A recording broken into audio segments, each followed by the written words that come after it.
All right, imagine spending more years behind bars than outside in the real world. That's exactly what happened to Joseph Sledge. At just 30 years old, he found himself convicted in the 1976 stabbing deaths of a North Carolina mother and daughter. After nearly 4 decades behind bars, a 3-judge panel reheard testimony Friday from a DNA expert.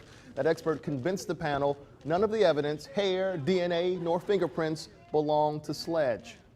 Amazing. Well, on Friday, the now 70-year-old man walked free and returned home to Savannah. And today, WJCL's Megan Schiller sat down with Joseph Sledge and asked him how he plans to make up for lost time. Wow, 40 years. Crazy. He said he doesn't really know what to do with his time now, but I asked him to kind of describe himself to me, and he said he's very patient and he has a lot of faith. After all, he'd have to have those qualities for what he endured for so long.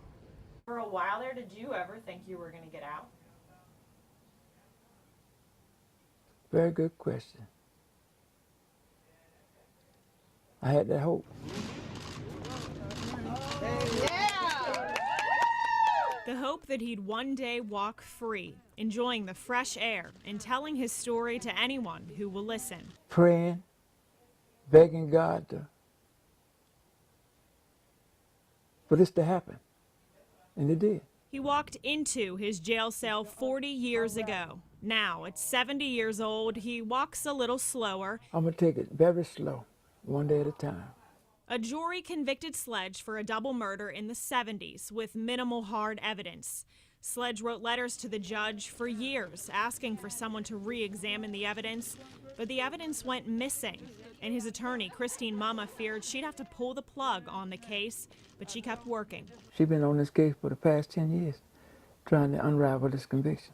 Attorney Mama lives in Chapel Hill, North Carolina. She says if the case evidence didn't go missing, Sledge's story would have been different. And then we got the call that week. I got a call from the clerk saying they were cleaning out the evidence closet and they found an envelope for the Joseph Sledge case. It's the evidence being found and how it was found. She said that she believed that it was a divine intervention. A divine intervention or just what he deserved. With the evidence finally found, DNA testing finally proved his innocence. And now he's figuring out what to do next. What my intentions are is go live in the country. Now, Sledge tells me he got his first cell phone just yesterday.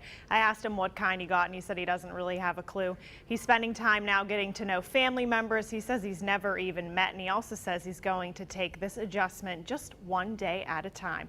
Pretty crazy story, guys. I bet, and to think of so much of this change over the last 4 decades. Yeah, he said he hasn't even been to the doctors. He's had all his appointments lined up yesterday, so it's pretty crazy. Yeah. Amazing. All right, thanks, Megan.